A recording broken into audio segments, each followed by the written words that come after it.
right, family, we're on the final thing that God hates, and I think it's so befitting for where God is taking us.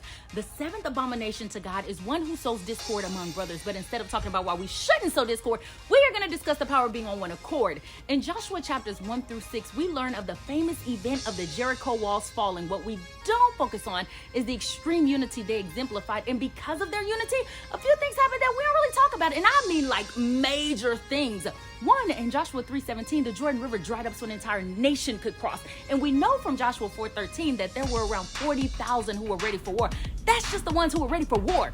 Two, in Joshua 5:13-15, because they were on one accord, Joshua was visited by the commander of the army of the Lord. Now, first I was thinking that it was Michael, but then it said Joshua worshiped him. And what we know in Revelation is when John did that to an angel, the angel said, "Hold up now, I'm a servant just like you. Get on up." So I figured it couldn't have been an angel. Then the man goes on to say, "Take off your sandals, for you on holy ground." Where else do we hear that at? Could it be around a certain bush that was on fire, but not consumed by the all-consuming fire? Which leads me to believe he was visited by God or Jesus in human form. The third thing that happened, of course, is the walls of Jericho fell when they let out a shout. But here's the thing I want to point out.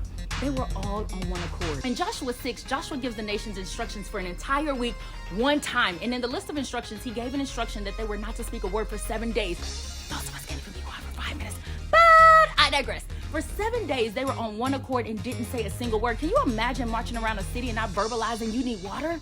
Family, this was no easy task, but because of their collective obedience, when they were released to open their mouth, they took territory. The power that comes with being on one accord is infinite possibilities. How do I know this? In Genesis 11:1-9, we are introduced to the destruction event of the Tower of Babel. They were on one accord for the wrong reason, but they were one people with one language. In verse 6, God says, if we don't confuse their language, nothing they propose will be impossible. Family, we have to push against discord and division and make a conscious effort to be of the same language that encourages humility, truth, life, pure thoughts, a righteous walk, honest testimonies, and unity. We have to walk in the thing God loves and adores. Amen?